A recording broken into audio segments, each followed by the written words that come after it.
How's it going, y'all? My name is Riley Salazar, calling from the Courier, joined by Emily Jair, my trusty camera operator. Say hi, Emily. Hi. And today, we got something special for you guys. I'm asking everybody to give your attention to what we're about to do and what you're about to see. My name is David Swope, and I am the manager of Intercultural Student Initiatives at College of DuPage.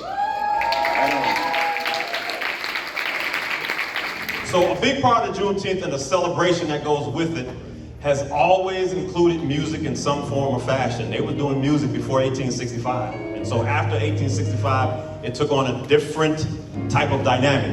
And so part of that we want to bring to you all on this time together. So what we are going to do is we're going to hear from the D.L. Perkins singers. So you all make a whole lot of noise, engage as we hear from the D.L. Perkins singers. Go ahead.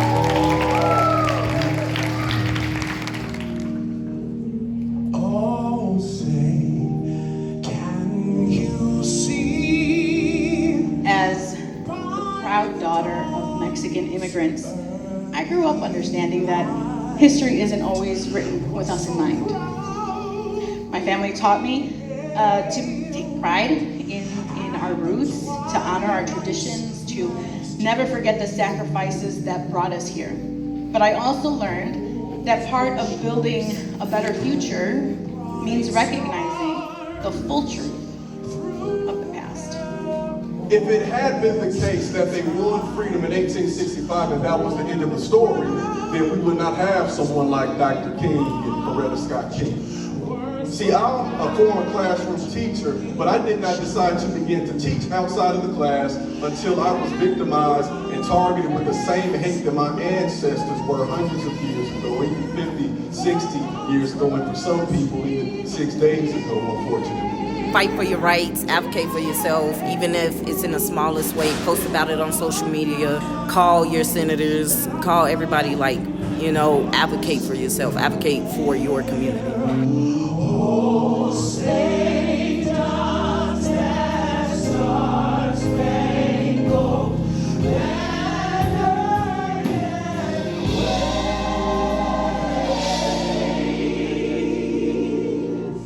Juneteenth is celebrating the end of slavery in this country.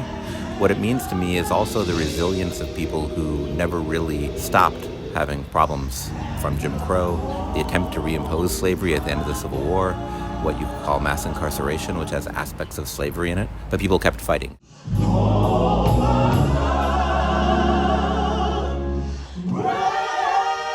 But the fight that people made, you could say, starting really with the beginning of the Civil War, culminating in a way with Juneteenth, and continuing for another 10, 15, 20 years after that, really made a difference. It laid the groundwork for the fights that came in the 20th century to fight for the end of Jim Crow. If you know any of these songs, we ask you to join with us, and if you're not familiar with it, you got 30 seconds to learn it. Sound good? Clap your hands, come on.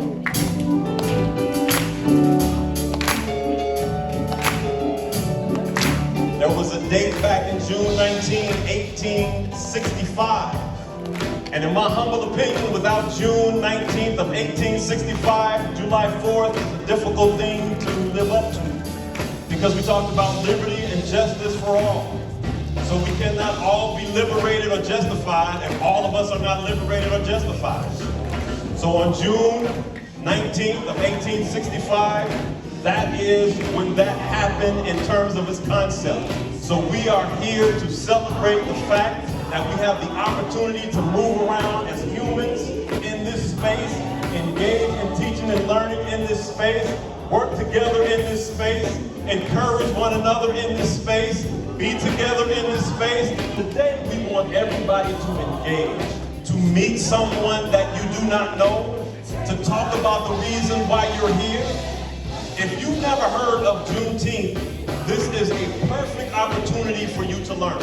If the DEI or diversity, equity, inclusion efforts were all to make right for a historical wrong that was Anglo-centric. Hispanic Americans, African Americans, all Asian Americans, all kinds of other non-white cultures have been just as much a part of American history as historically dominant white culture was. But because they weren't the dominant culture, those histories were marginalized. And I think we were on a path to remedying that intellectual irresponsibility, if you want to say it. You know, I'm a white guy from Wheaton, so I have to do a lot of removing ignorance about lots of things. And when I heard somebody refer to it as our actual Independence Day other than July 4th, I said that's a really enlightened way to look at it. It's kind of when everybody actually did finally get their independence. I realized while going through that subsequent case, while trying to find justice, that the very things I had to have to, what I felt, liberate myself in that instant, also had to be the same thing my ancestors had. Because I cannot be here today if it had not been for them. It took 2 parents, 4 grandparents, 8 great-grandparents, 16 great-great-grandparents, 32 great-great-great-grandparents. We can keep going and going and going. I truly am my ancestors. And I like to believe that I am their wildest dreams, because I am able to even teach about what they fought for in a position that they could not even be in back then. So the will that I had did not come from me. The things I speak to you about today does not come from me. I'm merely shedding light on the same things that have been talked about 20 years ago, 30 years ago, 50 years ago. I began to realize that, y'all, Juneteenth, what we celebrate, is just a reminder that Juneteenth and freedom ain't free. And if freedom ain't free, then we need to talk about just what the cost of freedom is. You can't learn from the past if you act like the past never existed.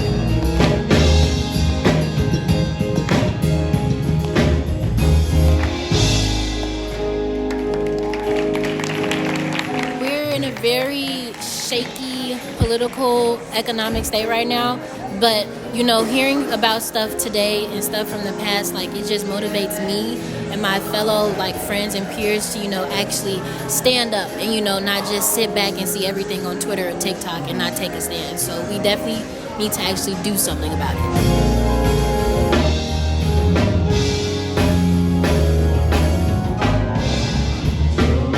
If Juneteenth means anything, it's that people can and must stand up to defend themselves and each other when they're under attack. There's a very basic human way to think of it, that, you know, all people, wherever they were born, whatever their background was, whatever the law might say about them, because, by the way, slavery was legal.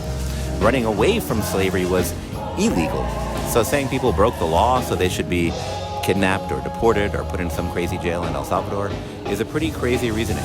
The logic that we hear today about the criminality of migrants sounds a lot like the logic of, not very long ago, the criminality of black people or the criminality of the former slaves, all of which were lies used to justify brutality that was targeted first against one group, but then against others.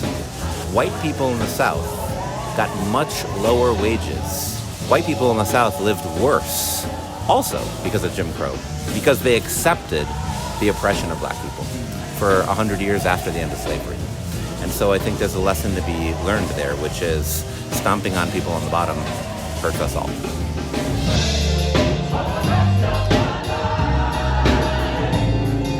One of my favorite quotes by Archbishop Desmond Tutu reminds us that my humanity is bound up in yours, for we can only be human together.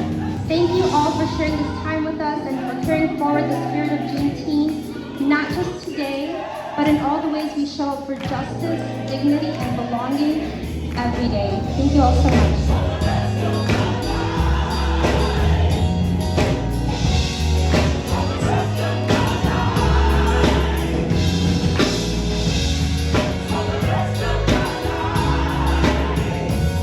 Juneteenth is a celebration of everything black.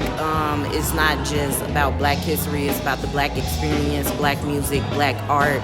It's a celebration and acknowledgement that as you are is perfectly fine. You come as you are, you're enough to be black.